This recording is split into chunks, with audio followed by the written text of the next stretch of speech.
Alright guys, we're hopping into game one of this best of 5 here. Round of 8 in the GUA October 2019 subscriber tournament series. We got a $200 prize pool up for grabs, which will be divided between the top 3 players. And we have 2 Titans going at it here in the round of 8. SoldieR playing as the Germans and LordRaphael playing as the Spanish here on Manchuria in game 1. So yeah, I know you were talking about this a little bit already, Kaiserklein.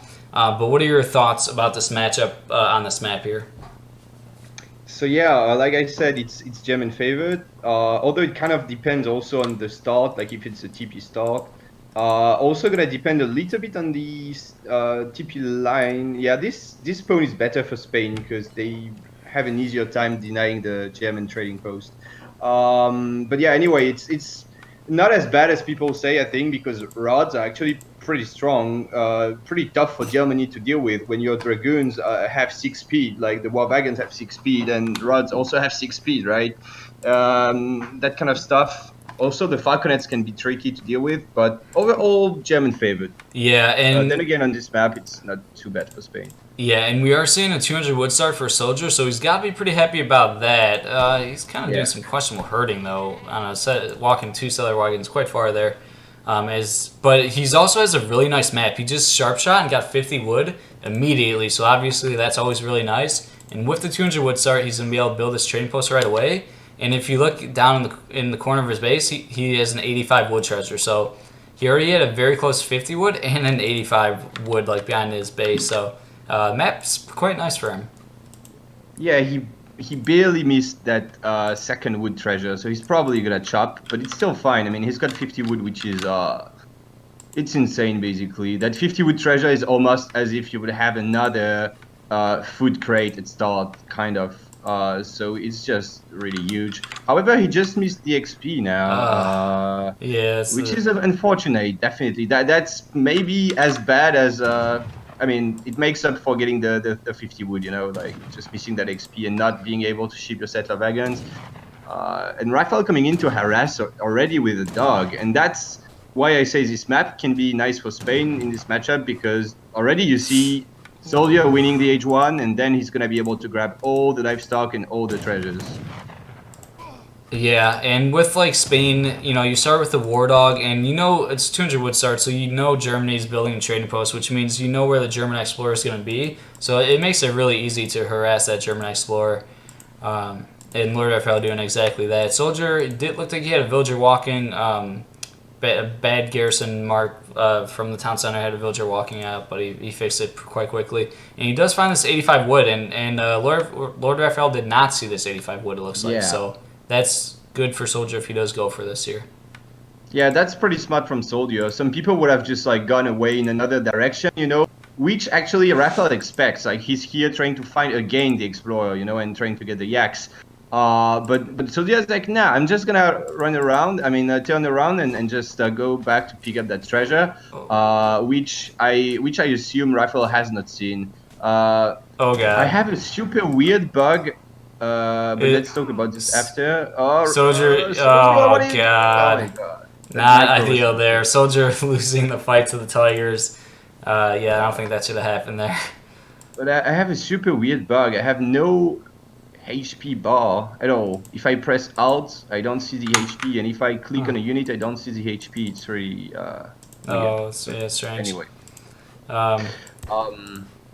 So yeah, I guess SoldieR is gonna go back with his crack shot and get it, but it's just now he's like so low HP, he can't do anything. Yeah, and look what he's doing. He's so worried about this treasure. He realizes it's really important, and he knows Spain has 2 explorers, one with the war dog. So he's assuming that LordRaphael probably scouted this treasure. So SoldieR decided to walk a villager all the way over there just to prevent this from getting stolen, which is kind of smart. But it's gonna, it's just lots of walking time.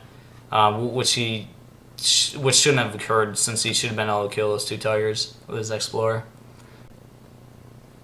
Yeah, it's kind of snowballing already, indeed, with the walking time of that ville and stuff. So yeah, what can we say about this H1 then?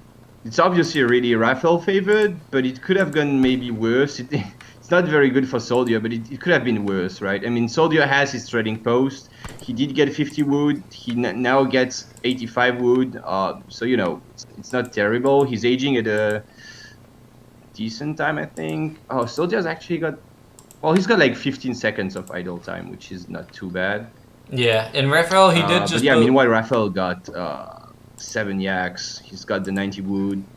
He's getting now a 55 gold, probably a couple other treasures. So yeah. Yeah, pretty even, like you said. Pretty even. Age 1, it could have been so better for SoldieR. But, you know, it was still a 200 wood start, so German, they were still able to get that age 1 trading post, which is, of course, just always really nice.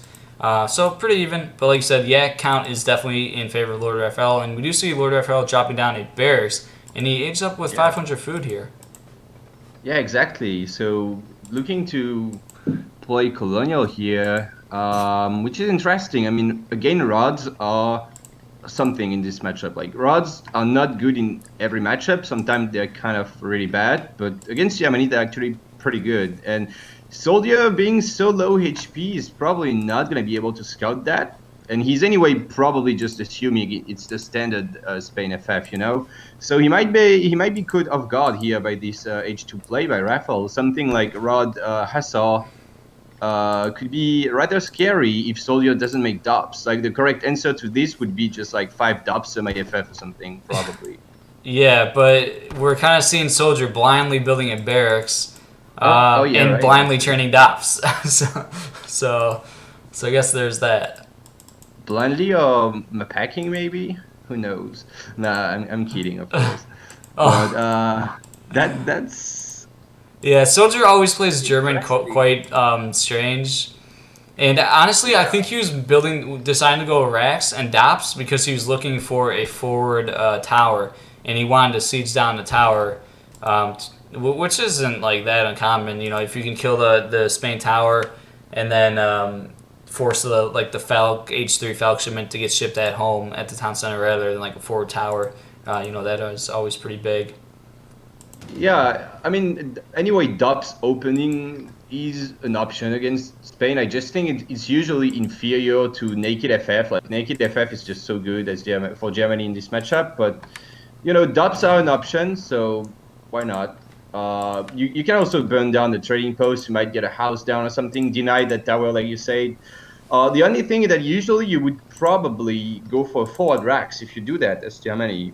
Just because if you go dops in base, it's kind of slow. Now they're going to have to cross the map. But either way, SoldieR knows about the rods now. Yeah. So let's see what he decides to do. And he is moving across the map with his 5 dops. Looks like his 2 Ulans are unfortunately getting caught here.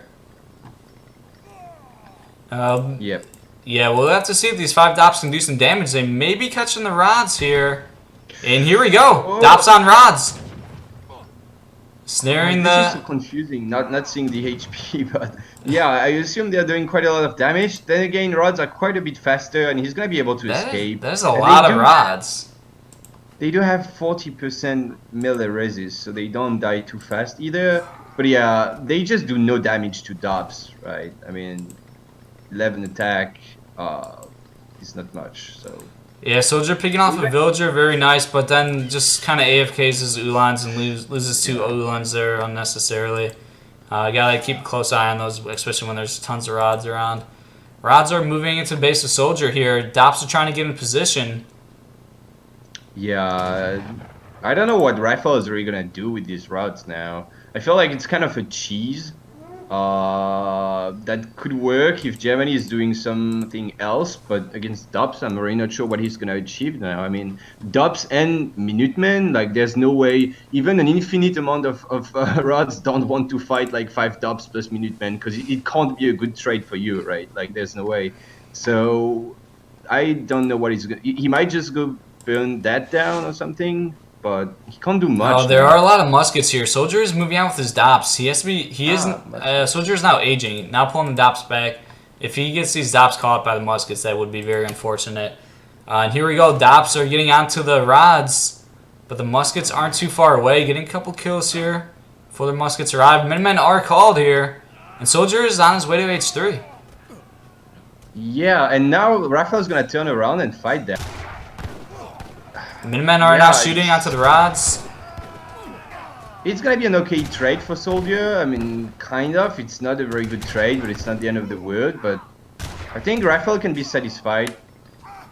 However, I mean, SoldieR's up, and Raphael hasn't clicked up.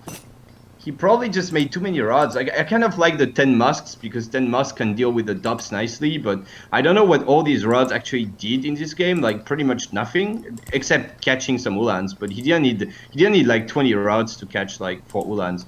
Because now Raphael is clicking up, but we all know how long it is for Spain to be H3 now. It's gonna be a minute 50 or something. So a huge window for SoldieR to do something now, and he's got 5 more dubs, which is actually really smart because. That means he can ship the skirms and they will not get caught by dubs, by rods, sorry.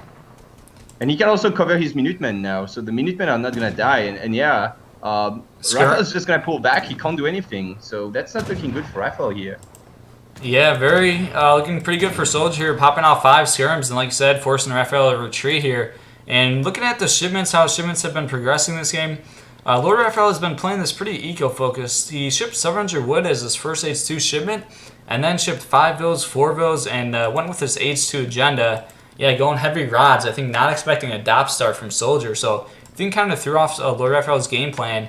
But LordRaphael deciding to now age up. He went through all of his yaks, so he ate all of his yaks, and he did just train 5 hus here. So, and SoldieR moving on with 3 Ulans, but there's lots of units to catch these Ulans. So he'll have to keep a close eye on these guys. The hustles are going to be real good though. Raphael made hustles in transition and then he's going to age with 4 more. He might even get a second batch of hus now while aging up. Let's check. That is good. SoldieR did just see those 5 hus, which is actually really good just having that information. Yeah, but like the thing is that if Raphael gets now like 4 hus plus 5 more or something and then gets veterancy and ships 5, he's going to like really quickly have basically 20 vet hussars. And then SoldieR needs something else than 5 dubs. So that's gonna be interesting. I want to see that happening. Something I wanted to point out as well is that Raphael did at least get away with shipping 5 and 4 bills and getting a second trading post. So he has some sort of economic lead compared to what Spain would usually have, even though he lost the bill. And now catching 3 Ulans as well. Gonna kill all of them. Yeah, and LordRaphael did have 2 shipments stacked when he hit H3, so yeah, like you said, he could get a really big power spike of military units here. Already lots of hus, I'm sure he's going to be upgrading those. And yeah, we're going to be seeing 2 H3 shipments coming in. SoldieR actually crossing the map here. I think he could play more defensive. I don't know, it's a bit risky. Yeah.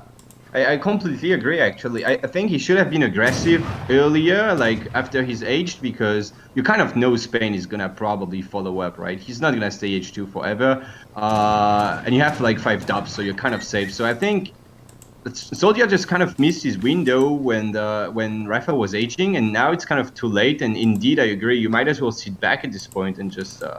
Ooh, 3 Ulan raid is being nice. SoldieR was losing lots of kind of Ulans throughout this game. But keeping up with the raids, and now this is actually a really nice raid. He did kill 1, and he does see these other like 6 or so villas, so forcing those villas to run. But it might force an engage here. SoldieR with a superior military mass. Some of the units are at home here. That is a lot of... Sort of a superior unit composition as well, because there's not really anything for Raphael just yet to deal with the dubs or the war wagons. I mean, war wagons can get caught, but not if there's also 5 dubs blocking. Let's see though, 2 falks coming in, a bit lagging behind, and some hussars idle here. That I don't know, that's not looking too good for Raphael at this point. Then again, war wagons are probably just gonna suck ass as usual. There are a lot of war wagons here. Cannon's finally getting into it. SoldieR putting the DOPS into cover mode. And I think this is looking pretty good for SoldieR here. There's still lots of war wagons up, and all the hus are down. And these war wagons alone can snipe the cannons. Imagine if Raphael just used these hustles here. He's even got a skirm there. I think he could have cleaned this up. But yeah, that's a mistake. But the thing now is that SoldieR is quite ahead in eco. but it's not quite over. Yeah, I think that was a really good trade for SoldieR, and yeah, it's always that's unfortunate. LordRaphael forgetting about his 5 hustler there and a skirmisher, and kind of getting his cannons really late into that fight, like you were saying. So definitely not the most ideal fight there for LordRaphael. Right, yeah. Then again, he still has something going for him. It's that he was stacking 2 shipments upon age up, which means he's gonna have like 3 or 4 shipments back to back, just because you know, he also got XP from fighting and all that, so he's gonna just respam a lot of units actually. Even though Germany has better unit shipments, obviously, you know, Spain is gonna ship a ton of stuff now, so he's gonna have some sort of power spike in the next minute or something when he has like 4 or 5 unit shipments on the field, and he will probably go fight then. But he can't afford to wait too much because Germany is ahead in eco, so. Yeah, and if you give Germany that window to ship their really strong mercenary shipments, that can, you know, obviously be a huge strength to the German army. SoldieR did decide to ship those 9 Ulans, but yeah, if he gets enough time to ship Jaegers or maybe even Black Riders, Yeah. you know, that can be scary. Black Riders are pretty good against Spain, or even just CAF combat and more war wagons, Pierre, because Spain doesn't have an actual CAF combat. I mean, CAF combat for Spain doesn't work on goons, so that's another advantage Germany got here. Nice little raid here, gonna kill a Vil and settler wagon, and then probably gonna lose his hussars. Yeah, classic LordRaphael 2 Huss right here. Very good. He could catch these with these ones here, or even never mind. He's got a yeah. I think the hussars will die. Yeah, Ulan's not catching these hussars, but did kill 1 villager in Slayer wagon, which is quite nice. Yeah, it's sort of an even trade, kind of. Yeah. Probably good for Germany actually, just because Germany is anyway ahead in eco. So if Spain is losing units, you know, he can only be happy about it. And indeed, CAF combat, yeah, came in. So these war wagons are quite scary now. Then again, there's still like a superior unit composition for Spain because of the falconets, the rods, just hard for Germany to deal with. But Germany is 20 pop ahead, and he's got CAF combat, so I would expect next fight to be pretty good for Germany. Yeah, this game's looking pretty good for SoldieR here. Yeah. Motherfucking SoldieR hype, right? Yep. SoldieR moving in with a 2 Ulan raid of himself, and this is going to go quite well for him.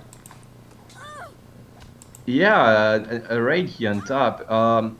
And SoldieR is mining a lot of gold, so he might be going for mercs next. Like he's approaching his next shipment, and he's also stacking a lot. So I don't know if it's the right time to push now before you ship mercs. And even if he's not gonna ship mercs, you anyway don't want to push when you're stacking 1k gold because you could have more units, obviously. So he might want to pull back, but regardless, he's in a very strong position right now. Ooh, SoldieR getting some nice raids, doing those Ulan raids, and then at the same time moving in with the skirms, and he picked off 2 villagers on the gold mine with the skirms. So yeah, nice multitasking, like you're saying, a little bit risky, perhaps pushing out here, you know, like while stacking lots of res and perhaps waiting on the mercenaries to arrive. Yeah, he's got them on the way now, and he's pulling back. So you know, it paid off. He's got a house down, I think, in terms.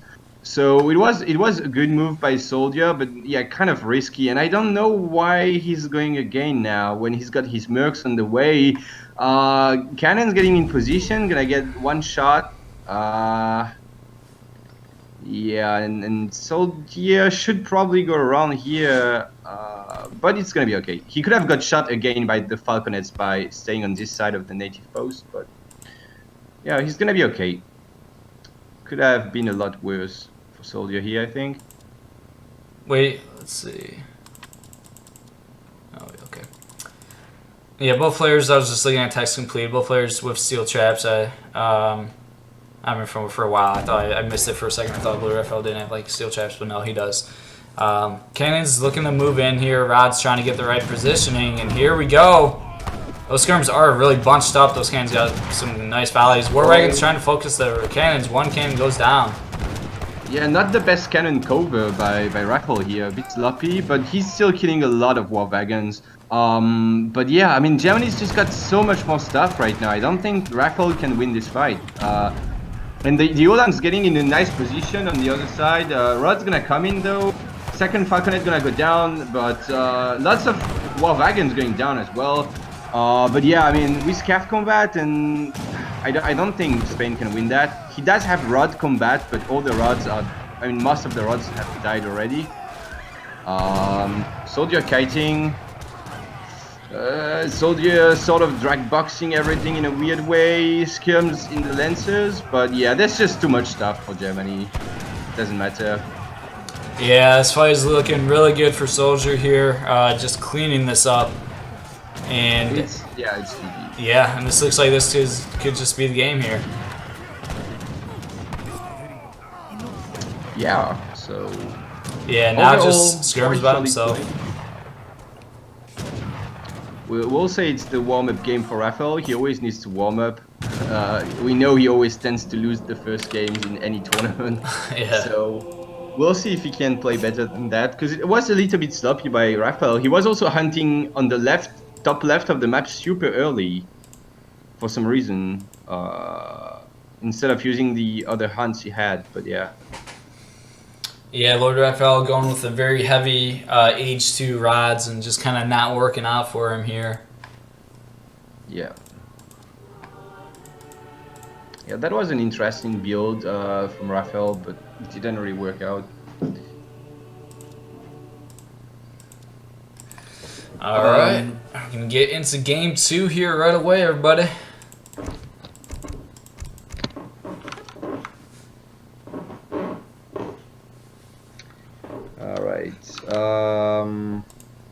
By the way, I don't know why he went for Black Riders. I feel like Jaegers would have been better, probably, and train more war wagons instead with Cav combat on them, because Cav combat doesn't work on Black Riders. Yeah, I agree. Yeah, Black Riders looked a little bit questionable there, but SoldieR was already, in a really comfortable situation there. Yeah, definitely. And well, Black Riders are still pretty good against Spain anyway, so it's fine. So that's a best of 5, yeah. Yep, best of 5, and map for game 2 is Arkansas, and let's go ahead and spin that wheel for LordRaphael, see what civilization LordRaphael gets here in game 2. Alright, LordRaphael gets German. Oh. Alright.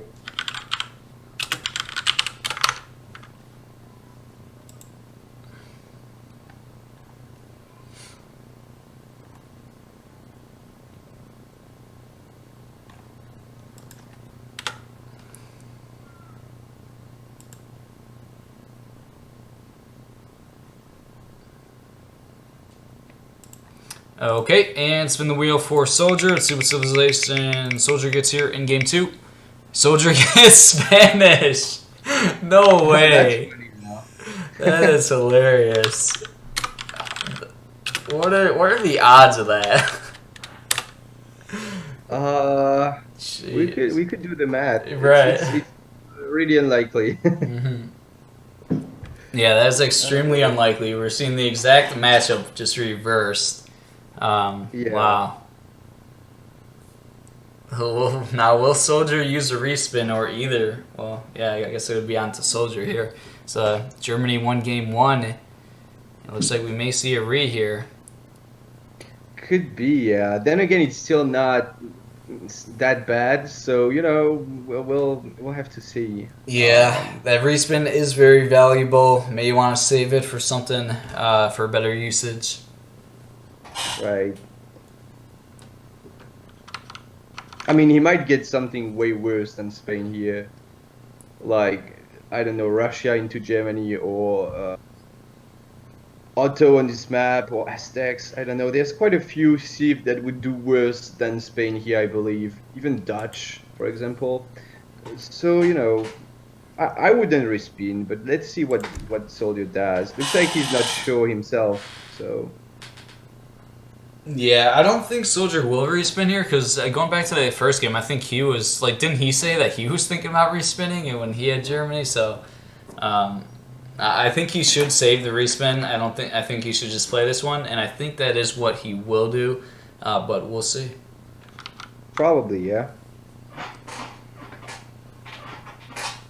It's also like, anyway, Germany is also one of the main civs of LordRaphael. He's really strong with them. So maybe you kind of accept that you're likely to lose this game anyway, because yeah, Raphael got one of the matchups. Regardless of what civ you play, at this point you're probably gonna lose to Raphael's Germany as SoldieR here, right? So might as well respin in another matchup and accept that you are not super likely to win this game, maybe. Right. Looks like he's not respinning. I mean, he said okay, but we'll see. But yeah, I like that new rule. It's nice because it adds a little bit of spice, you know? Like we're waiting for him to actually play the matchup or respin. Yeah, definitely. Alright, just waiting on SoldieR here to make the decision. Maybe perhaps just thinking about his strategy of how he's going to play this one.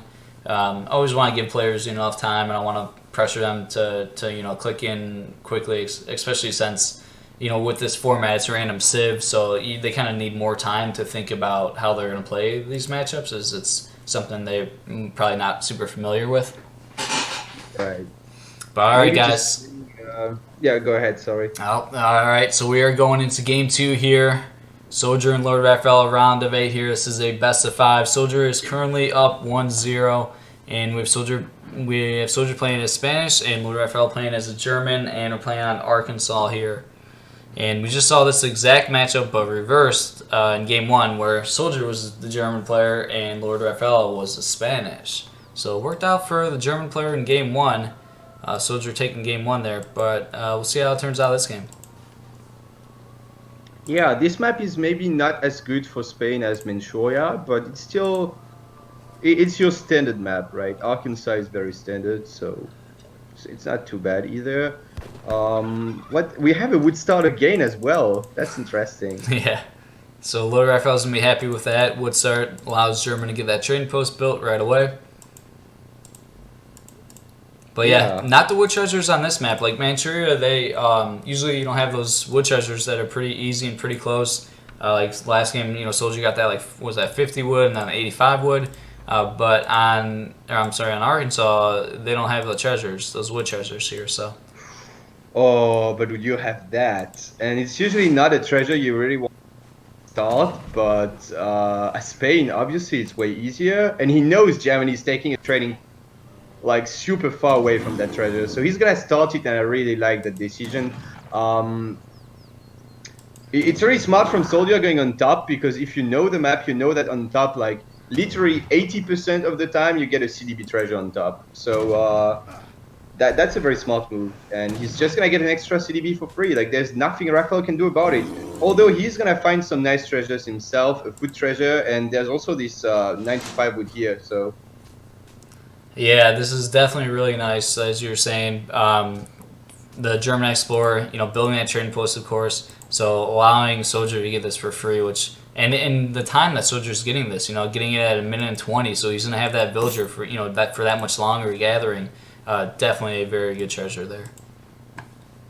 Yeah, right. And SoldieR also right next door to an 80 food treasure, so waiting for a sharpshoot to come back, and then going to start working on that one. And unfortunately, LordRaphael did not walk towards that 95 wood, so that is nice treasure kind of hidden a bit in the corner there. Yeah. Yeah, right. I mean, it's a really nice treasure, but it's not exactly what Raphael wants right now anyway. I guess food treasures are more valuable for the time being. If he can find that 95 wood later on, it's going to be really nice for him, though. But now we don't have much left on the map. There's a big useless treasure in the middle. And yeah, there's like what? There's a 90 foot here, and SoldieR's going to find it, actually. It's right next to his base, so... Can I get it maybe just in time to age up a little bit faster? Yeah, looks like Soldier's going to have a really good age 1 here. Oh, he's ignoring it. Huh. feel like he should have just clicked that, like not even micro, just take the treasure as soon as you can and hope you get it in time to age up. But looks like he's not gonna take it, and regardless, he's gonna have a very nice age up time, thanks to the CDB treasure as well. So yeah, also questionable moving this CDB back to his base. You should definitely be hunting right here at first and then move it back later because, well, you just get extra food out of that CDB. So yeah, I agree. Perhaps could have allowed SoldieR to age up a little bit sooner if he was just using that villager to just go on food immediately. right. But either way, very solid age one for Spain. Not a bad age one for Germany by no means either. But we have to give it to Spain. The CDB alone is so huge. SoldieR is not shipping ATP. I mean, there's no reason why he would, but just saying he's not. So let's see if he goes for some standard build or something a little bit funky like Raphael did. Yeah, it looks like LordRaphael, I believe he did scout that 95 wood treasure. I don't think SoldieR did. I think SoldieR kind of got zoned off right before seeing it. Actually, SoldieR moving across the map with his villager here. His free Frenchville. Looks like he wants to build a forward base, perhaps. Yeah, I was thinking it might be a TP because his Explorer is so low HP, he might not want to build it with his Explorer. But yeah, it does look like a forward base also because he's stacking 400 wood right now. So definitely probably gonna age with 500 food as well. No, the tower, all right. So looks like some pikeman start maybe. Yeah, interesting opening here from SoldieR. You can go with a forward tower. Looks like I think he might open 5 pikes, siege down this trading post, and then try to get the 3 TP line and secure it. It looks like that's what his game plan probably is going to be here. Possible, yeah. Not taking a TP just yet though, which is interesting. I guess it's maybe hard to get a TP as Spain because you have to chop so much for your houses and stuff. If you're gonna play H2, but yeah, okay. That's gonna be an interesting game. So Raphael did not scout that front base, right? So he has no idea what's going on. He's opening with a stable here. But I think it's gonna be a naked FF maybe. I don't know if he's actually gonna train any cab out of that stable because he's got steel traps already. And usually you don't really get steel traps as Germany that early because if you do, you have a hard time getting a batch of full lands out. Oh wait, LordRaphael, or is he researching it right now? Steel traps? It's not. He's got it already. I mean, yeah, he's. Oh, okay, yeah, just got it, just finished. Yep. And yeah, just like you said, 5 pikes trained from that burst, and now are sieging down the trading post, and even a second batch of pikes here. Yeah, interesting. And the pikes are moving across the map here. And like in the previous game, because Raphael didn't scout, well, he didn't go dubs, and so it's gonna be maybe a little bit harder to defend that. And if he wanted to naked FF, I'm not sure if he wanted to, but he's definitely not gonna naked FF now, I think. Although he's shipping 700 gold, so never mind. Looks like he's gonna just FF anyway. Interesting. Yeah, and we do have a stable at home for SoldieR. SoldieR training even more pikes here, so gonna try to siege down this market and house. SoldieR. Yeah. Oops, saving his villagers. I don't think he lost any villagers at home there. Minutemen are called and gonna start taking out some of these pikes here. But not much to snare them, so the rest of the pikes do retreat, and that does force Minutemen calls, so what do you think? That's gonna be pretty nice for SoldieR, right? That's really nice for SoldieR, actually. I mean, he lost like 3 pikes, got a TP down, almost got the market down, forced Minutemen before Raphael could age, so now he's gonna age later than he should. Usually when you do that build, you should be up as Germany at 7 minutes, exactly 7. And now Raphael will be up at 7:30, so just delaying the age up, not really getting much value out of his Minutemen, although now he did kill 1 more rod with them. And behind that, we got Hussars, and Pike Huss is actually really good against Germany if they don't make dubs. It's really hard for Germany to deal with Pikes and Huss. And now gonna kill definitely once. Maybe not definitely actually. He should have. He's gonna kill it. Settler wagon. Yeah, Midmen were getting a lot of value there, but staying alive kind of a lot longer than they really should have there. But yeah, SoldieR killing a settler wagon there and killing another house. So I think SoldieR's got to be feeling pretty good here. LordRaphael does hit up, but he's housed right now, and he has no wood. He does have enough gold to buy wood, but will he do it before the market goes down? The question is, was he able to actually ship units before he was housed? I think he's got a shipment on the way, maybe, because he's got still 45 pop right now. So I would expect him to have a shipment queued. So the housing is not a big deal for Raphael just yet. Or almost losing a settler wagon there, but also important to note that Raphael was able to escape some builds, so he will be able to gather some resources no matter what, and also to build houses if he needs, maybe. One settler wagon going down, and now we have the 3 war wagons, but only 3 war wagons don't do too much, although it's gonna be fine because SoldieR is aging himself, so because of that, the 3 war wagons are probably gonna be enough. Just imagine if SoldieR stayed H2, I think he would have straight just won it, right? Yeah, I agree. Especially with like 5 rods. 5 more rods or something, and right. just right-click the war wagons and... Yeah, I agree, right. If there was just more husks and more rods, they could quickly just get onto the war wagons and snare them. But SoldieR is aging, and looks like the units may be finding each other here.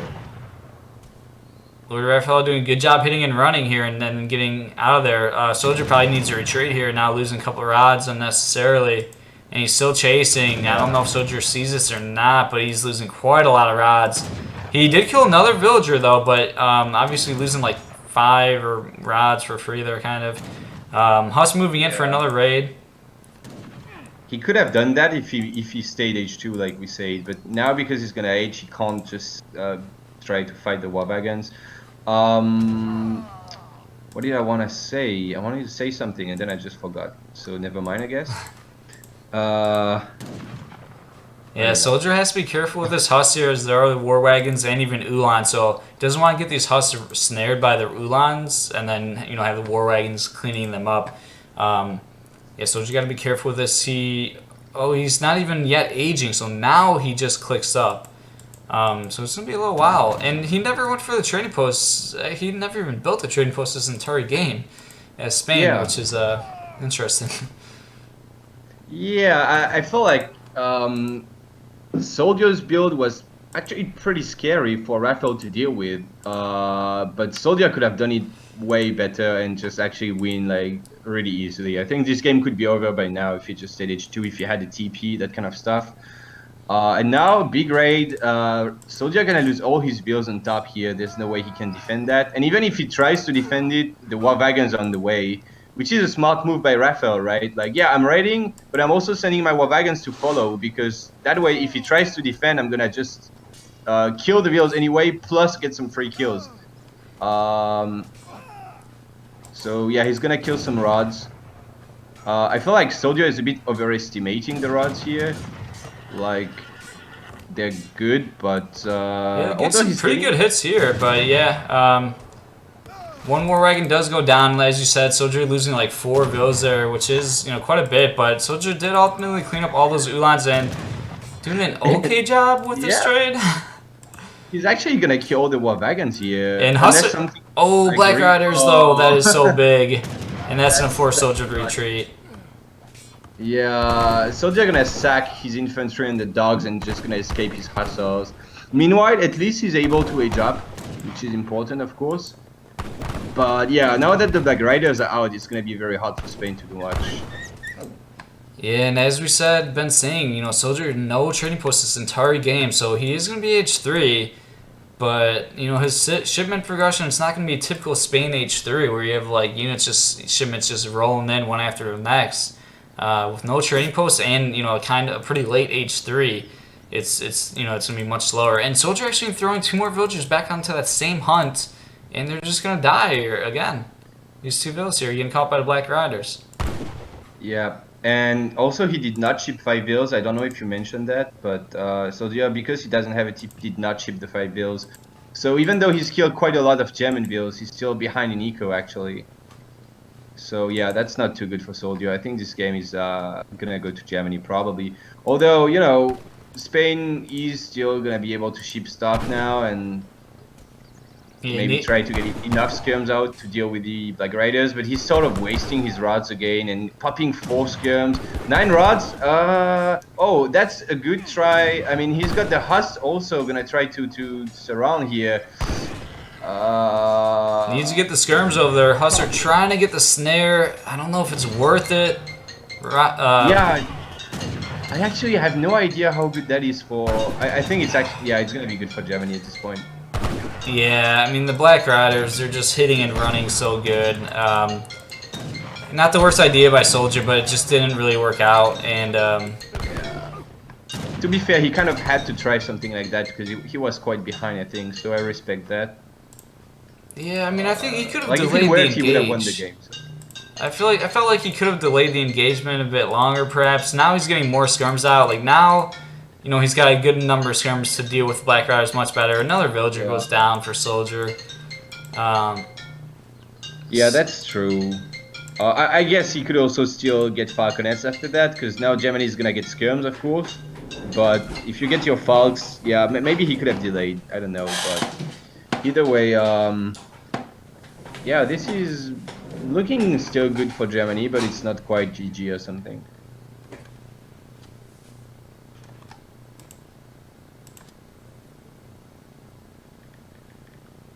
And 5 Huts from SoldieR here should probably get the veterans. He's got a lot of them.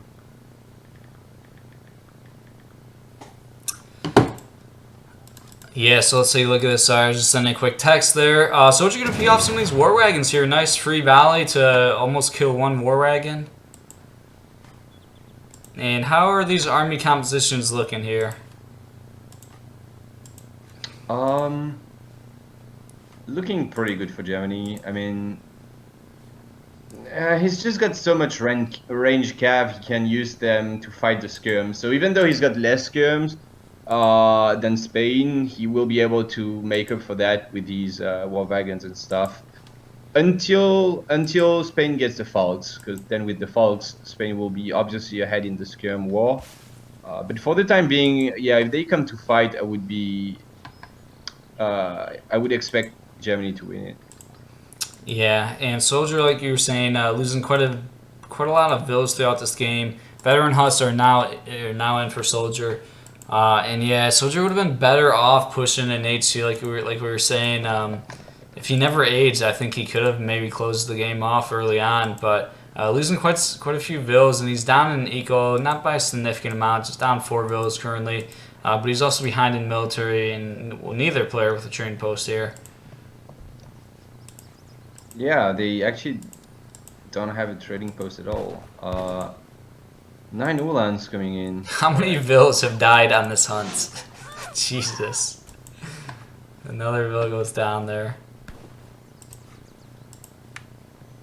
Yeah, there's been, let's check, 8 villas dead for SoldieR and 5 villas, including settler wagons, dead for Raphael. So SoldieR actually lost more villas. And he didn't ship the 5 villas, but he's still not that far behind in ecos. Could have been worse for SoldieR actually. Ulans, yeah, you can't, like, Ulans are pretty shit in this matchup, but you kind of need sometimes something to block even though they die quite quickly. You kind of need something, like, to just make sure he doesn't straight up send his rods on top of your war wagons. Alright, so they're gonna fight. Yeah, so... SoldieR trying to get the Huss in. Yeah, the rods are not veteran though. Oh, they're getting veteran. SoldieR is not keen on fighting just yet. Now he's gonna go in, veterans gonna come in any second. There's just too many war wagons and Black Rider there, I would say. Also nice micro from Raphael with his Ulans. Just not letting them die to the rods, and that's gonna be GG. Yeah, SoldieR kind of struggling to get his Huss off, attacking there. Not the best start to that engagement, and then like you were saying, unfortunately, the veteran rods came in a little bit after the engagement already started, so then SoldieR's kind of trying to delay it looks like, possibly. So LordRaphael cleans up there, and that is the GG. So that ties up the series 1-1. Yeah, that was an interesting try from SoldieR there. Kind of blind countering the FF, or maybe not blind, maybe he expected that, because it's kind of standard for Germany to go FF here. Obviously, if Germany scouts that kind of early pressure, they can just, again, make a racks and start DOP. Maybe even ship crossbows and just nuke the front base.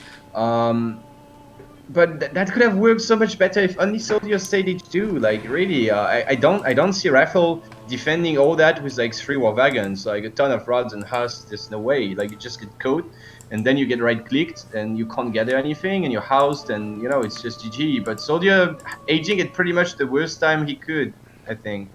Yeah, I agree. It was looking really good for SoldieR there. But unfortunately, deciding to go to H3, and it just it didn't really work out, and especially with no trading post. But yeah, SoldieR did a lot of damage there in like H2, and he would have looked really good if he just kept up the pressure. Yeah. But that is not the case, and LordRaphael takes game 2 there. So currently tied 1-1 in this best of 5, and let's quickly get into game 3 here.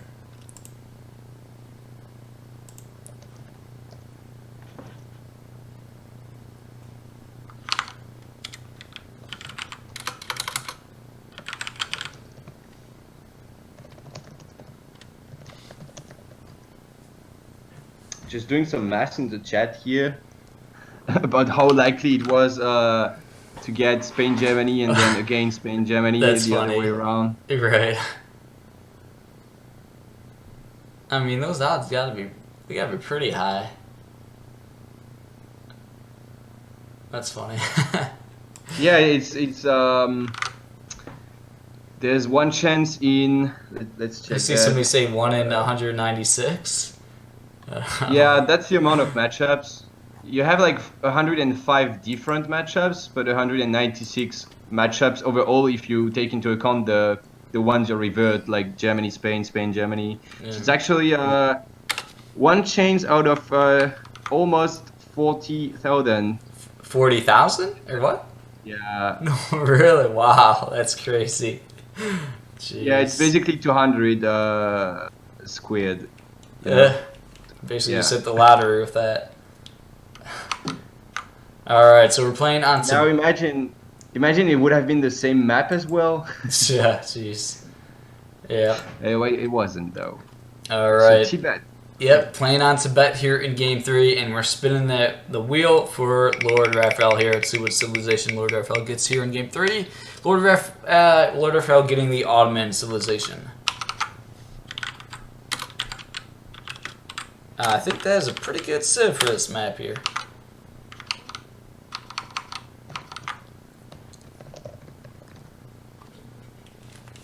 Otto. Huh.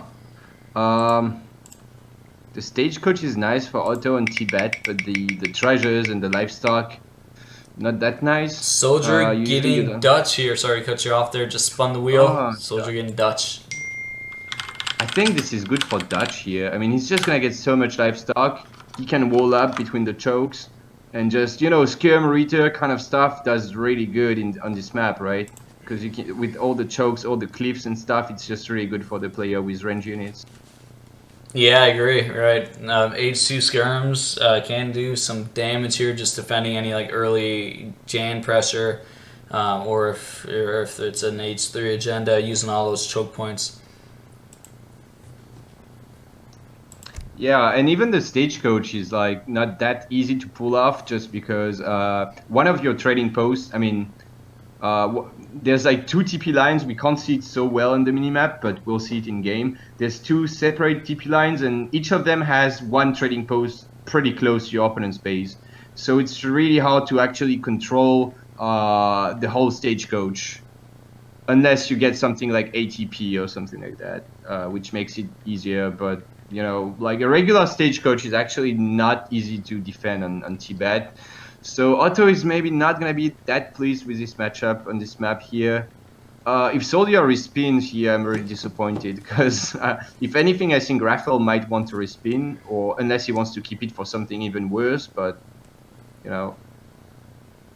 Yeah, I think Soldier should take this. He doesn't have a ton of Dutch games in his experience, but he has, some. Looks like these players are both clicking in, and we're getting into Game 3 here in this best of 5.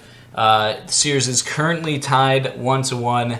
We are playing on Tibet. Soldier's playing as Dutch, LordRaphael playing as the Ottoman, and this is an old school ESOC map, which I feel like it has not been seen in a long time. Haven't seen it in tournament map posts for a long time, and I actually really like this map. I think I don't know, people either really didn't like it, or they really enjoyed it.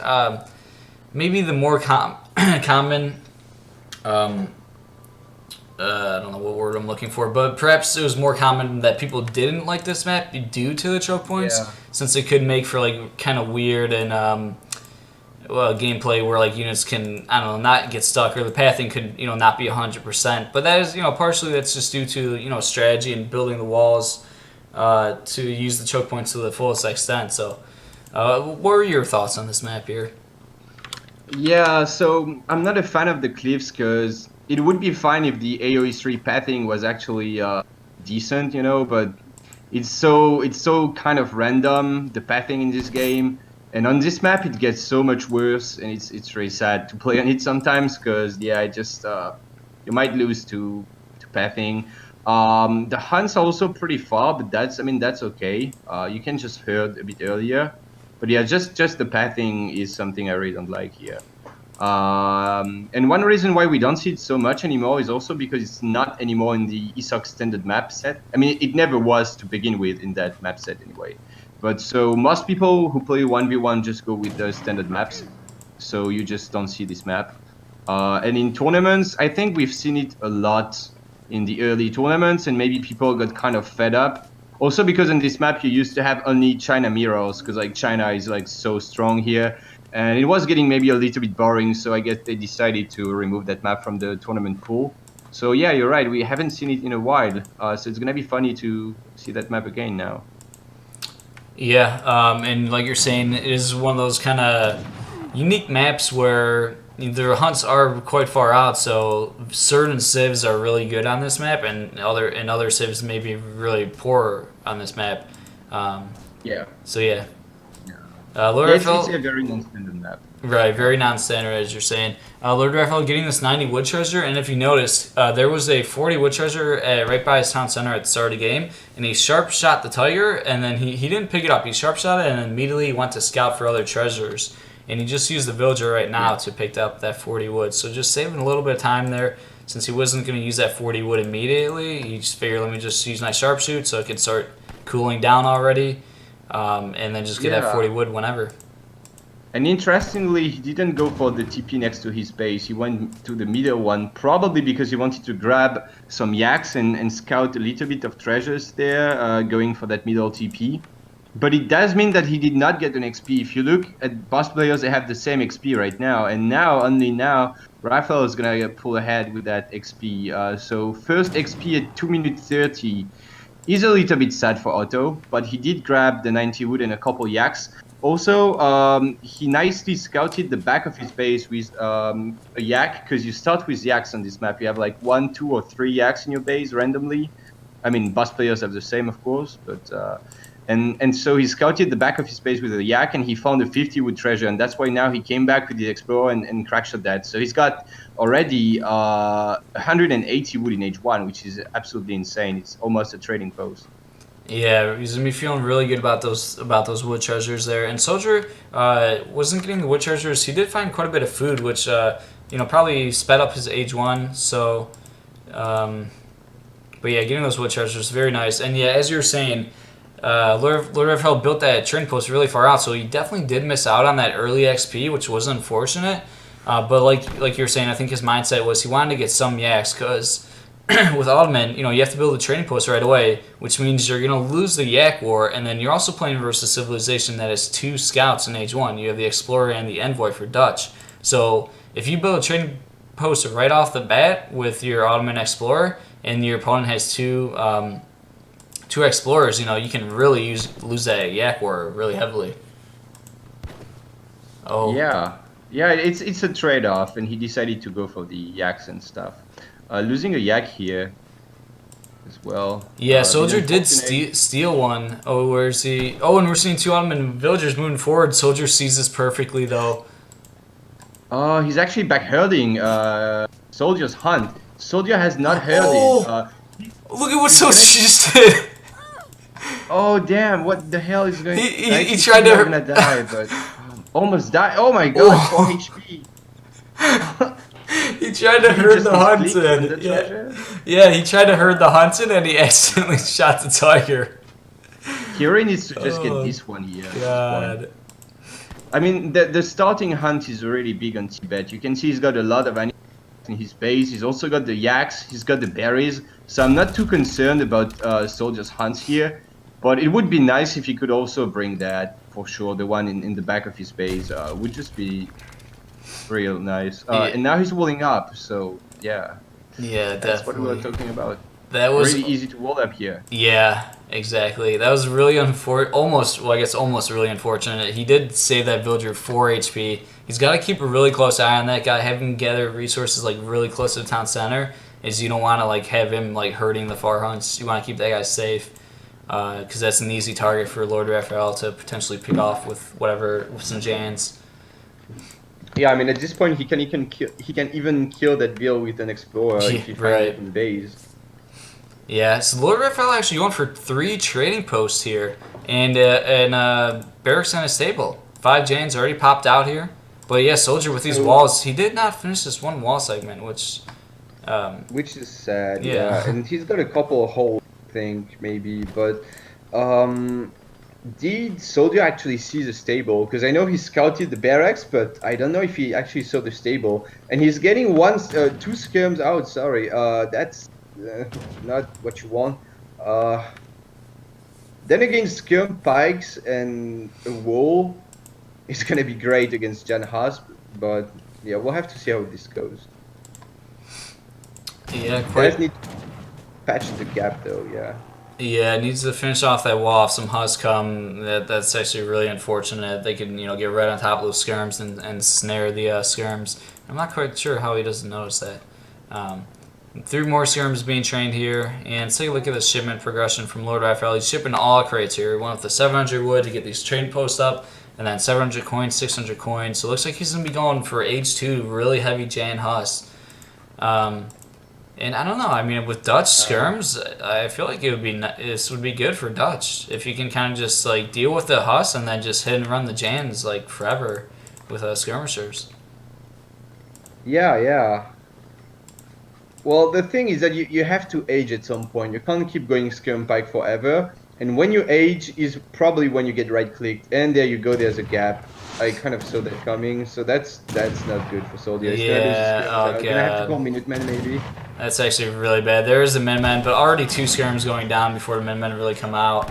And yeah, just so unfortunate. I mean, make the walls, but it just forces an unnecessary Min-Men call. It kills 2 skirmishers. And yeah, that's So definitely... yeah, basically trading 2 hussars for 2 skirms, Minutemen, and some idle time. Actually, a lot of idle time. You see, the bills are still not all back to work. And again, I don't know why Soldier does not hurt that. I mean, like, sure, he's got yaks, but you don't really want to eat all your yaks now just when you need food. I mean, it's something you want to keep for some sort of power spike or something, but it's okay. I mean, but having a hunt in his base would be nice.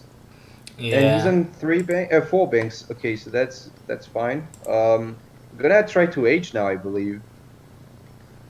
Yeah, he's Which got I kind of like. Sorry, go ahead. No, I was just saying he's got to try to herd something, but yeah, I mean it is kind of an awkward map with the cliff, and it does make it more difficult to herd. But here we go, LordRaphael looking to push in. 5 bikes are trained. But this is scary timing for Soldier with LordRaphael pushing in with lots of units here. Jan's getting blocked there by the gold mine a bit. Min-Men going down. He needed to keep them alive. Yeah. And he's not going to be able to age, so that's over. Yeah, this just looks really bad for Soldier. Oh boy. And behind that, LordRaphael does have 3 TP stagecoach, and even 1 TP on the other line.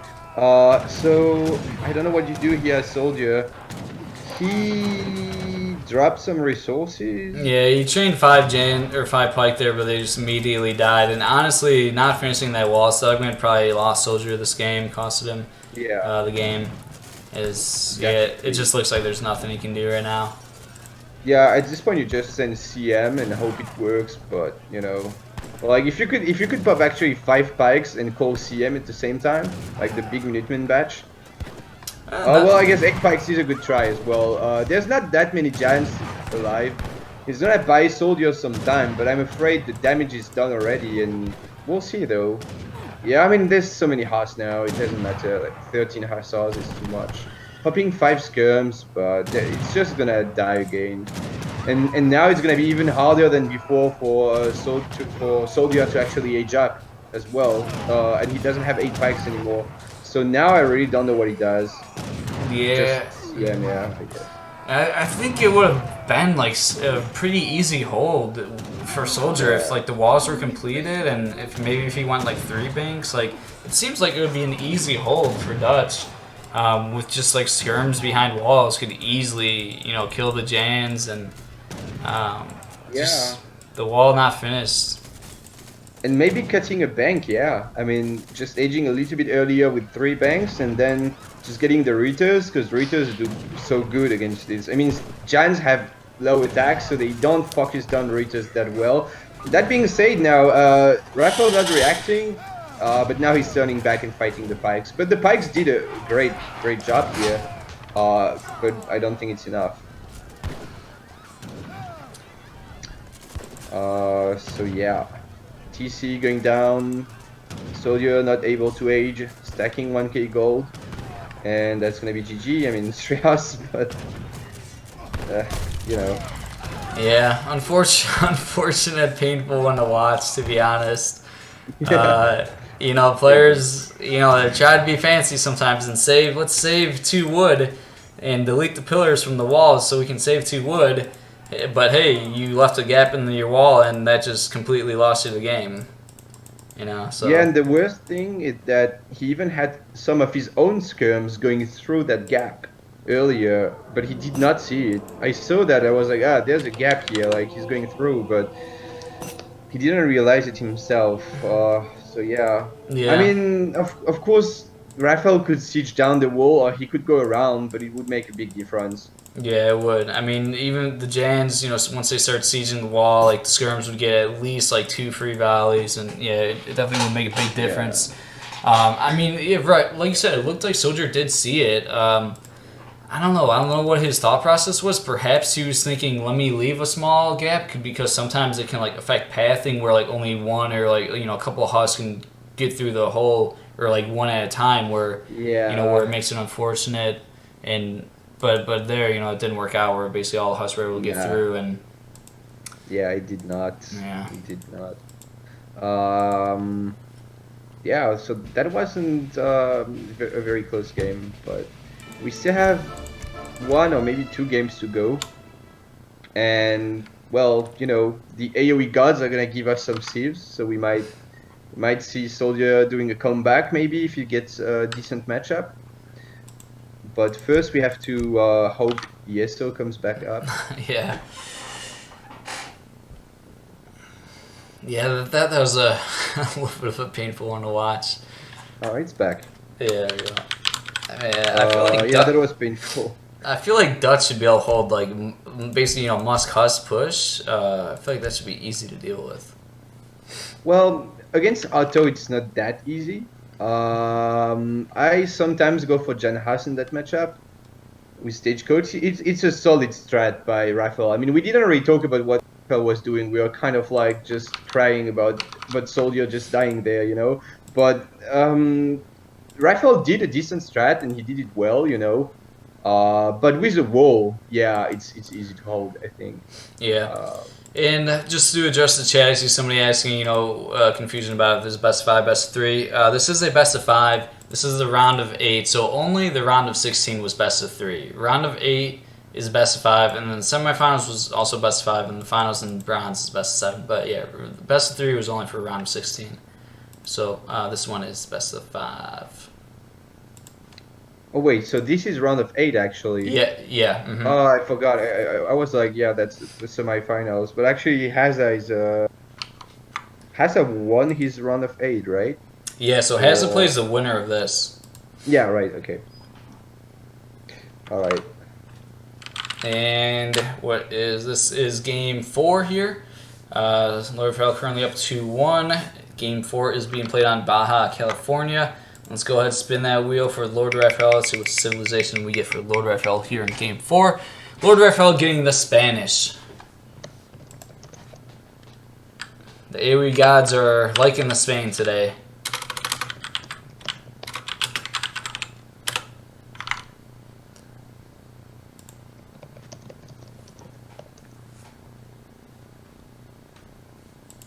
Alright, and we're going to spin the wheel for SoldieR. Let's see what civilization SoldieR gets here in game 4. SoldieR getting India. All right. Interesting. Soldier can play India. Yeah. It's not one of his best civs, I think, but he can And play. LordRaphael asking for the respin here immediately, so Ah. All right. quite Well, I interesting. mean, it's one of the last games, so I guess you might as well use it. Spain is maybe not that great against India on this map. Alright, so let's go ahead and respin the wheel for LordRaphael using his one and only respin. Alright, so LordRaphael will be stuck with the new respin civ, and LordRaphael gets Japan. Huh. That's better, probably. He's gonna be happy about it.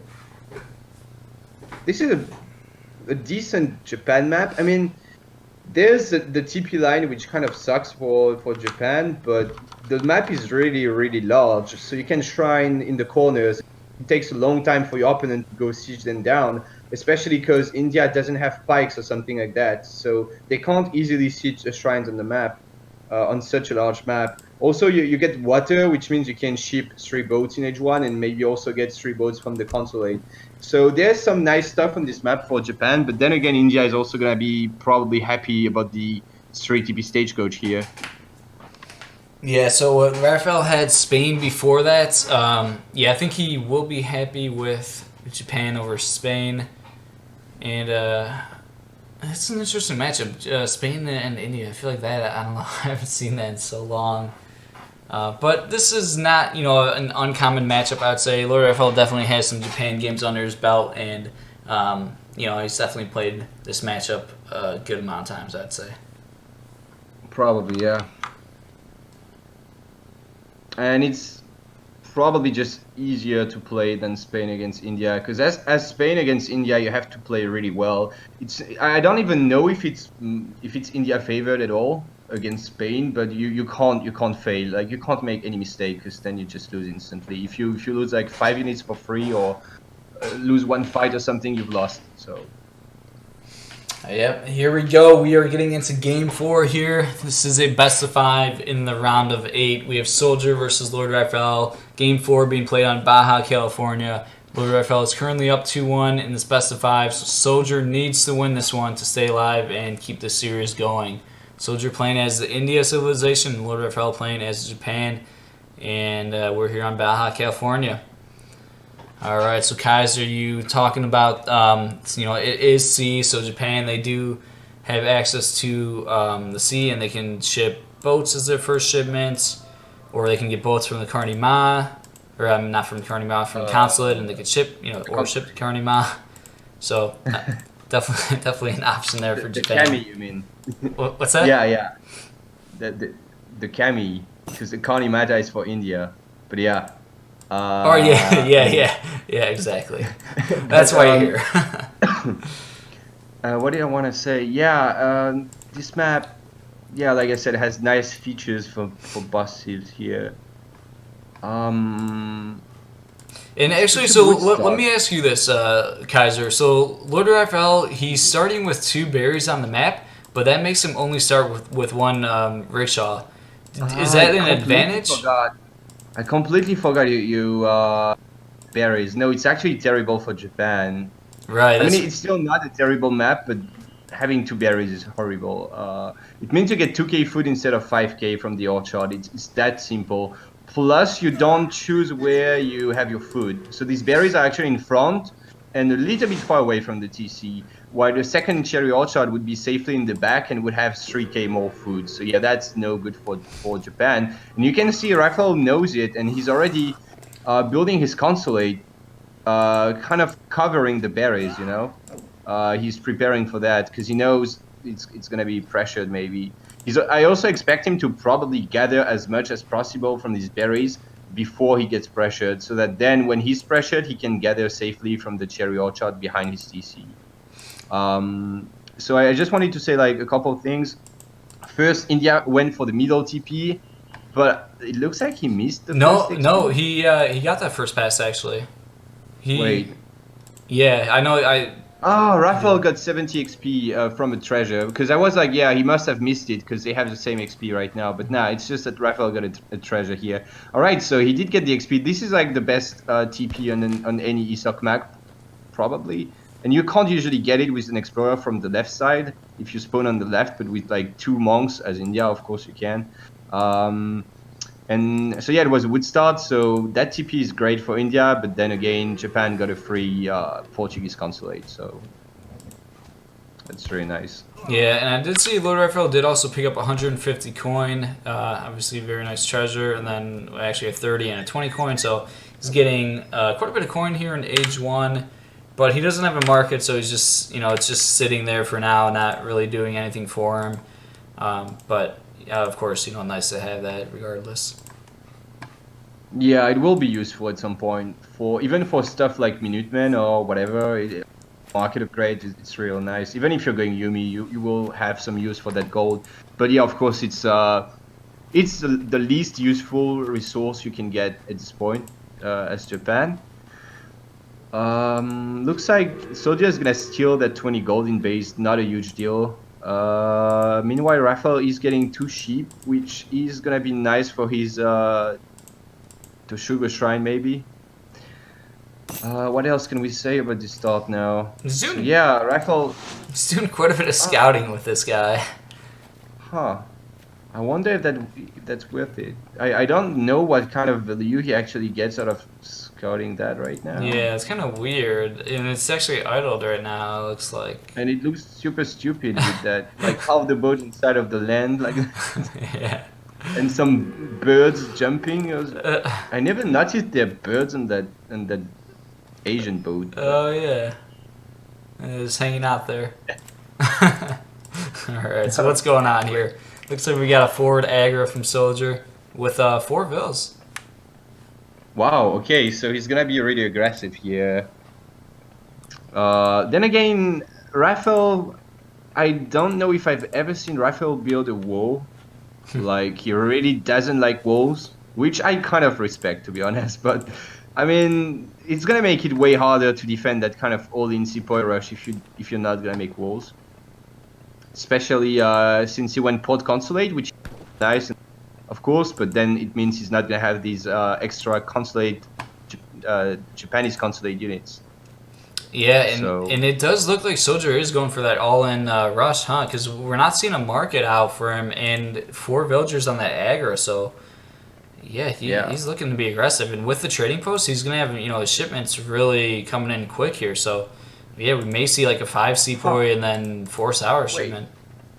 Consulate rush? Oh. I don't know why you would send 4 vills on the Wonder if you're going to go for a consulate rush, because a consulate rush... The name is kind of stupid because the consulate rush is actually not a timing, and for timing it doesn't matter all that much which time you age. I mean, it kind of does, but not as much as for a rush, of course. So I don't know how good it is to send 4 vills like that. However, we have to keep in mind he went for an early TP, so he's aging quite late.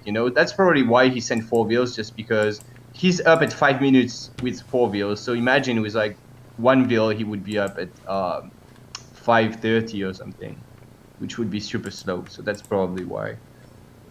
And he can kind of afford it because usually you want a TP for a consulate rush, so you build it in transition. But now he didn't need to build a TP in transition because he already has one. So I guess that's why he could afford to set 4 vills on the Agra fort. He didn't need to chop that much wood. So yeah, well, that's the good old, the one Sepoy strat we all love, the Consulate Rush. We'll see what Raphael can do. Yeah, LordRaphael is up to 110 Shrine Pop. He does have his barracks up pretty early and shipping 600 wood as his first H2 shipment. SoldieR shipping the export as his first shipment here. Sieging down with a couple of Sepoy. Getting the Consulate boats. So a bit greedy here. Not gonna get his Besteros anytime soon.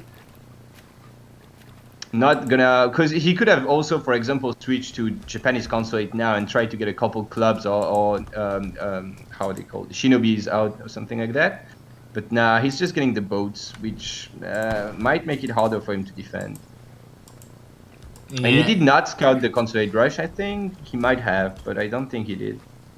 And we do have 5 Sepoys shipped, and there are the 5 redcoats. LordRaphael is responding by building a second barracks. He did build a market here, but no military. Now first 5 Yumi around the field here. Elephant's going to maybe find these Yumi, but the rest of the army is a bit far away. This Elephant's can get onto the Yumi, perhaps going to force a Minutemen call here. There is the sentries popping out. But both Elephants kind of going down quickly here. Ideally, you want to have your Sepoy or redcoats close to those Elephants and really get the Elephants onto the Yumi. Yeah. It's another batch of Yumi. Raphael might get cornered. I think SoldieR should split now. He should split his Musks in 2 groups and have one going on the other side of the Toshugo Shrine. But either way, he's gonna catch these. Maybe one Storm could be really nice. Yeah, pretty good. And the Gurkhas are gonna flank. So. Yeah, pretty good control with that Elephant. Could have split them, like you said, a little bit, but still cleaning up these Yumi pretty well here. And that Elephant's still alive, near full HP, so it can send that Elephant back. And there's the Yumi just popping. Get that Elephant on that front line, try to get a stomp going. And here we go, SoldieR pushing in. He kind of wants to TC fire the Elephant here, which he doesn't do right now, but... imagine... SoldieR shipped foreign logging. Imagine if that was 4 sours coming in here. Oh, yeah. Jeez. Yeah, I think at this point he really needed to committing to that, because now, honestly, he's just in a really bad position. Not shipping the sours. Just because look at what Raphael shipped after 600 wood, 5 boats. So he's got 11 boats. So he's up by 10 builds in the eco, regardless of foreign logging, right? So and now he's just losing his entire army to the Yumis pretty much. Or well, he might clean them up, but was a very good trade for Raphael. Yeah, 4 sours would have completely wrecked in that fight there. That would have been really good for SoldieR. But yeah, foreign logging, not the card you want to send there. SoldieR is gonna clean up all these Yumis, it looks like. So he still has a military lead, but like you're saying, behind in eco, still pretty even. We do have 600 wood now coming in for SoldieR, so he is kind of going boomy behind this while still putting quite a bit of aggression on. And he does have Gurkhas catching a couple of Ashy here, nice little catch there, and forcing another 5 Yumi shipment. Yeah. Not sure that second Yumi shipment was actually necessary here, but it's gonna be a real nice, because he does get some value out of this pressure now with the second Yumi shipment. Also, we still have to keep in mind that Raphael will need to ship his cherry orchards a little bit earlier than usual, although he does have 11 boats, so I'm not sure how much food he actually needs on land with the shrines. And like, I wonder if you could maybe never ship cherry orchards and just have your boats on food and the shrines on food, but either way, yeah, I mean, it's still a game, but I would give it to Raphael for now. Yeah, and SoldieR actually building a barracks here, going with the infantry composition, looks like. And yeah, I don't know, SoldieR perhaps just giving LordRaphael too much time here. If you give the Japan, time to boom, it can get scary. And as you're saying, LordRaphael was playing really eco-focused behind all of this. Going with those early fishing boats and shipping the 600 wood, but then the 5 fishing boats. Yeah. 4 sours are now shipped though, so perhaps this is go time for SoldieR. Yeah, looks like. But I think he might have wanted to... Nah, never mind. I was gonna say he could have tried to get the consulate husk, but he's not close enough from getting them. few ashes gonna get coats, but they are killing a few sepoys for free. And they could also hit and run the cell walls, so pretty good trade here for Raphael again. Yeah, Soldier's now working on the shrines, trying to clean these up. You know, it is always nice to kill the shrines, but at the same time, it's going to give Japan just, you know, that much more time to just be safe and let the eco give Japan a bigger lead here. Yeah. Oh, we saw Raphael going for a duck. Yeah. Probably, but yeah, I also don't understand the 4-star war just sieging down a shrine. Like, I don't see the point of shipping 4-star wars to siege. Like, they don't even siege well or anything. No, okay, Raphael just wanted to get line of sight, so he's gonna ship 5 boats now again, I'm pretty sure, which is why he moved the wheel here to place down his water flag, which he might have wanted to do earlier because well, I guess SoldieR doesn't have caravels in deck, but just imagine a 2 caravel shipment on the bottom water here, killing 11 boats for 2 caravels would be an insane trade. But he doesn't have them in deck, so it's not gonna happen anyway. Yeah, LordRaphael moving out here, picking some nice shots off here. Daimyo shipped for LordRaphael, and LordRaphael looking to be in a good spot here. And it's unfortunate, like you said, the 4 sours was like a weird shipment to send, and if you just reverse that shipment order of, like, you know, the 4 sours if they came when the foreign logging was shipped, it could have went really good for SoldieR actually, with like all those Yumi were really exposed and far out. That could have been a huge cleanup for SoldieR, but unfortunately that did not go that way for SoldieR. And now LordRaphael is pushing out with a very scary Japan army here. Yeah, there's gonna be consulate hussars popping though. The problem for SoldieR being that half of his army is in his base right now, so he needs to regroup behind his Agra fort or something. Get these. Wait, no, it's not the consulate huss. It's still the redcoats, which I really don't like. I think he should have maybe switched to Ottoman there, but well, either way, I guess he does get the 10% HP on his army now, but these Japanese units are just so strong with the daimyo here. It's gonna be tough. Yeah, and just so many Yumi. Yeah, so many Yumis, and they're just doing so well here, just kiting everything, and I don't know what SoldieR can do here. He does pop 10 Gorkas. Yeah, Gurkha count is starting to grow pretty large for SoldieR here. So they're kind of trading back and forth here. Daimyo. Yeah, it's not that bad for SoldieR actually. I expected it to go pretty poorly, but actually there's much more Gorkas than Yumis now. And even though the Yumis are stronger, especially with the daimyo, there's just too many Gorkas right now for Raphael to deal with. So he's either gonna have to spam a lot of Yumis from the Turaxes, or maybe add Nagis, which he will probably do because he's got a stable now. Yes, looks like he's gonna go with the Nagis, and he did train. That was a batch of Ashies that just popped. SoldieR, he has some Sepoy and some Redcoats here. But yeah, he's got to be very careful with that. Got to make sure you have enough anti-cav to be able to deal with any cav popping here. But for me, in the meantime, SoldieR can poke here. He's got a lot of Gurkha, and he can just hit and run here. And he has enough Sepoy to deal with the 5 Nagi. So this is good. SoldieR pushing here. Can pick off as many units as possible. That's what he needs to do. And killing the shrine at the same time. Really nice. Yeah, and killing a couple of clubs, yeah, and kind of questioning why there's clubs to begin with anyway, because you kind of want to get shinobis here, I think, because he's got enough Ashi to act as anti-cav. What he needs now is range units, so I think he should have gone for the shinobis and not the clubs. But he's popping more Yumis. Maybe we'll soon see the Yumi attack card. Also, he did get away with shipping the cherry orchard. So that's also maybe why, you know, Raphael, for a bit of time here, he was looking to be a little bit more behind than we expected. Maybe also because he had to ship the 2 cherry orchards. Yeah, but it's good volleys here from SoldieR. Actually on the wrong side of the racks. Very nice. And getting his elephant here. Another batch of Yumi's being trained, but there are a lot of Gurkha. Yumi count is really starting to grow, though, at the same time. But yeah, look at that massive Gurkha. And that was only a batch of 2 Nagi, but they are already raiding here.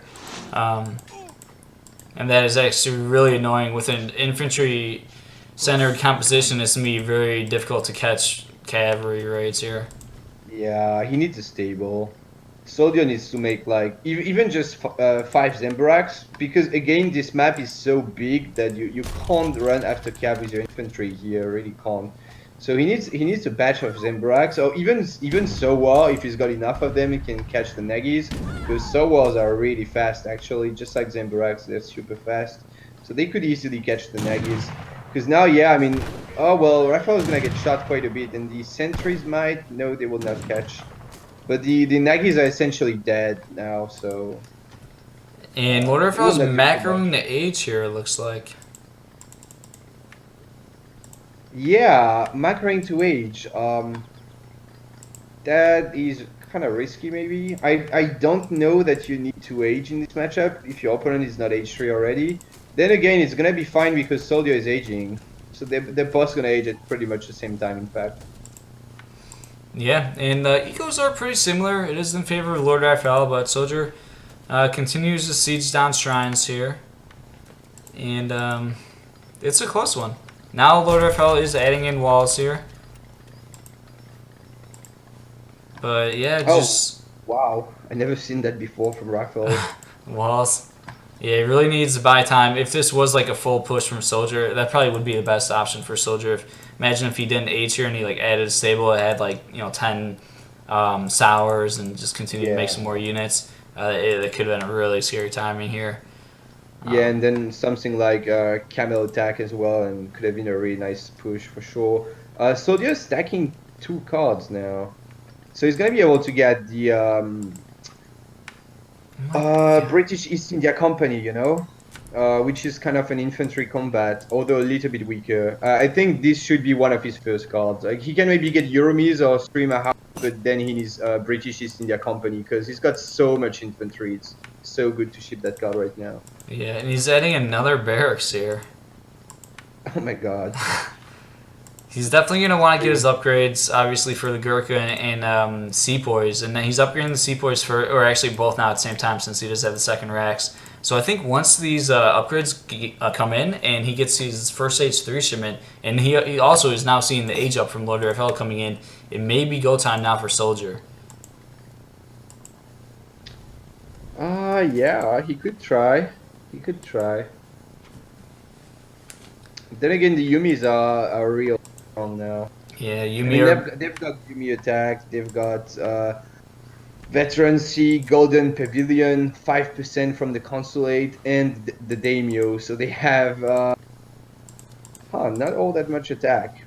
But when Veterancy comes in, it's going to be more like 33 attack. Oh boy, and we have Ashy Raids beginning. This is really a time for SoldieR push. He just shipped his 3 Mahouts. Losing a couple of Sepoy that were just trying to siege down some shrines slowly. Ashy Raids, they can be deadly. But here we go. SoldieR now moving out. This is what he needs to do. There are, a portion of LordRaphael's army is away raiding. Well, he may get lots of villagers here, actually. Oh my god, Soldier's pulling back. He sees the walls and... Yeah, can't do... I don't know. Maybe he could actually. I mean, there's no anti-cav. Like, really no anti-cav at all for Raphael. So... He's got a former house, so he might have wanted to try to take that. I think actually he could have, yeah.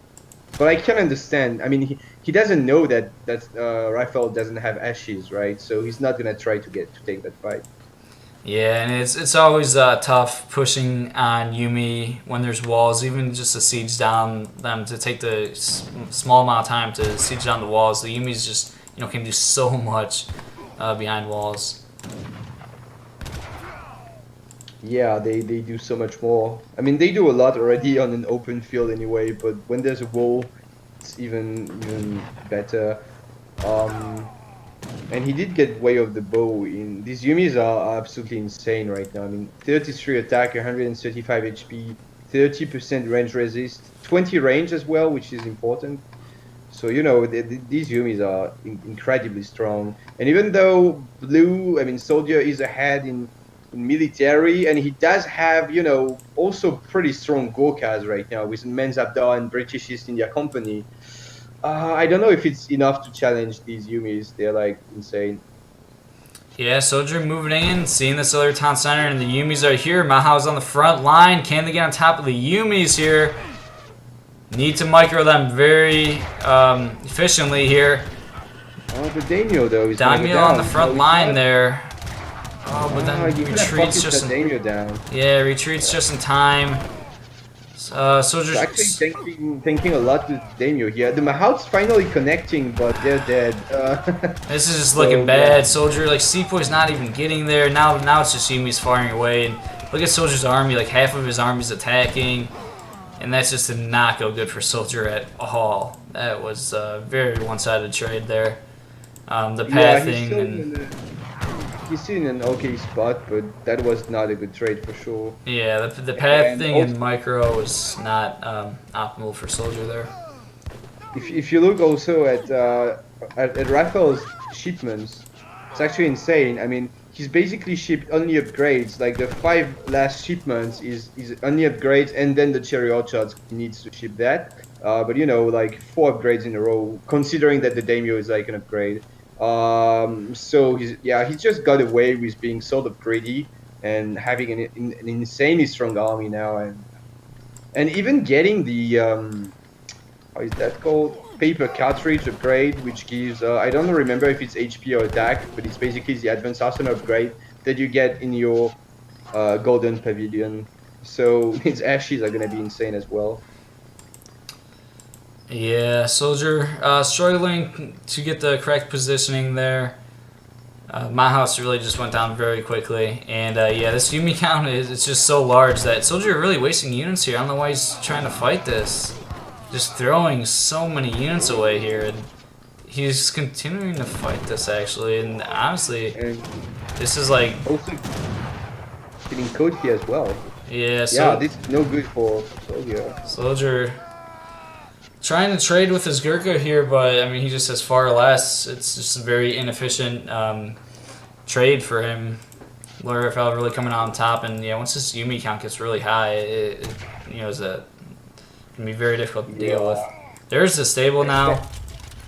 Especially as India, a civ that doesn't have cannons and that doesn't have the greatest hand cav either, it's so hard to deal with Yumis. So yeah, it's not looking good for SoldieR. I mean, these ashes have 40 attack. It's ridiculous. So yeah, and now getting the HP upgrade from the Golden Pavilion. Fighting again, but yeah, SoldieR doesn't want to fight. He's just yeah, he hasn't taken a single good fight in this game actually, I think. Yeah. Trade just not good for SoldieR, and even right now, like why is he fighting right now? I mean, I don't know if he's just there's 3 Mahouts, but I mean it's just not enough. And then this looks like close combat as well, so they do really well against Cav now. And you see how fast the Mahouts drop. They're dead. Nothing left for SoldieR. GG. I mean, I don't know, because he's also gonna be out of resources now. He's dropping his second rice paddy already in base, which is obviously not ideal. So yeah, I think this game is gonna be over soon. Yeah, it looks quite one-sided for LordRaphael here, and that fight at LordRaphael's town center, SoldieR was up like 20 military pop, or maybe 30. You have to be very, very careful with how you micro the fight, because with the Mahouts and a giant ball of infantry units, you have to like make sure that the path. Obviously, pathing is a thing in AoE 3. People can complain and they'll be like, "Oh my god, like my units aren't attacking. Like, what are they doing?" But you don't want to complain and rage. You realize pathing is a thing, and you just have to work around it and make it. Don't complain about it. Just work so that it works for you. Use it as optimally as possible. And with Mahouts, it's very important when you have high damage units like Mahouts. And it wasn't even that much pathing. I think it was even kind of poor unit control from SoldieR. I mean, his sepoys were in the back. Like, they need to be shooting. Like, they do so much damage, right? barely did anything in that fight as well. So Right, exactly. Yeah, that's what I meant more. So like the pathing slash unit positioning, like you said, the sepoy, right, they just like weren't fighting in that engagement. And with the Mahas, like you want to make sure that they're doing as little walking time as possible, and like you want to optimize every attack that they do. I know it's obviously easier said than done, but yeah, that engage just went really bad. Like the sepoy like didn't even really attack in the fight here, and the Mahas, they did a decent job getting on, but just the rest of the army there wasn't really there to back them up. Wow, big Gurkha pop. Was that a 5 and a 7? Did you see that, the aggro?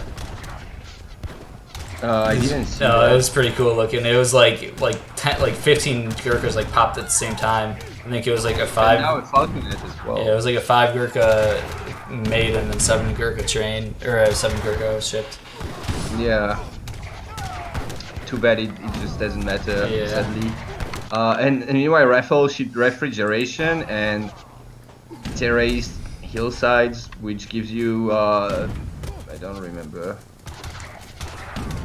Gives you 10% gather rate on your rice paddies for any resource, and gives you a free rice paddy as well. So it's a pretty good shipment. So yeah, just so much more eco for Raphael now. And this game was really close for a really long time, but now you can see the score gap is only gonna get bigger and bigger, and it's already quite big. Yeah, LordRaphael just finishing SoldieR off here. But yeah, as you said, this was a close game, and this entire series was really close. I mean, a lot of the games, SoldieR, well, one Dutch game that was really one side, just, I mean, kind of due to missing a wall, though. That was like just, that could have been the easy fix. But yeah, looking at this game and the other game SoldieR lost where he was Spanish, like, he had the opportunity to win both of those games and was perhaps in the lead in both those games. And the funny thing is, instead of like pushing, he really should have like pushed, but he ended up aging in the Spain game, which lost him it, and then in this game he ended up shipping the foreign logging, which probably lost him it. Yeah, that was a big mistake for sure. Yeah, SoldieR talking about the Yumi, accidentally putting caps lock there, but yeah.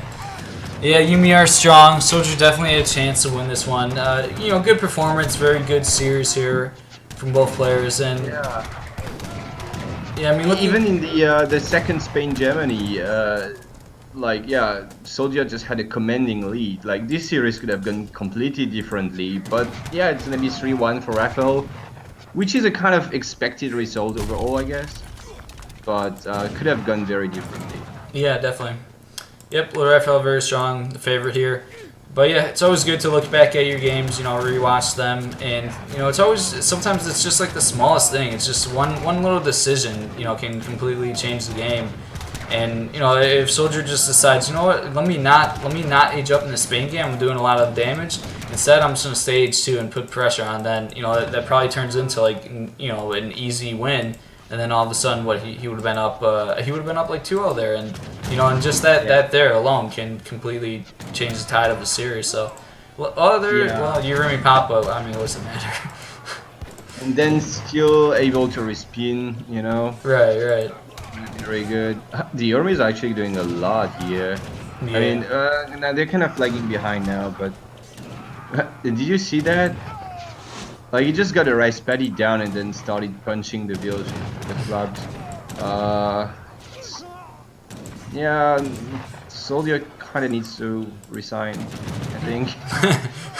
Yeah, I mean, obviously as a player you don't know, you want to keep playing it out, but yeah, as casters and observers we can see, I guess, yeah. I mean, he knows he's 100 and... Well, yeah, he is pretty far behind the score. LordRaphael, meanwhile, going H4 here. Yeah, right. And water booming as well on the top. And there it is. GG. That is it for SoldieR. Unfortunately, he is out of the tournament. LordRaphael wins this series 3-1. Good series. Pretty much all close games. Really entertaining to cast and watch, I'm sure. Thanks for casting, Kaiser. And I'm going to go ahead and talk to these guys. I believe Hazza... So Hazza plays the winner of this. So Hazza will be playing versus LordRaphael in the semifinals. And we're planning on having LordRaphael play versus Hazza right now, or maybe like a 30-minute break. So we're going to talk to LordRaphael, and we'll see. We'll keep you guys updated, and we'll see what happens here very soon.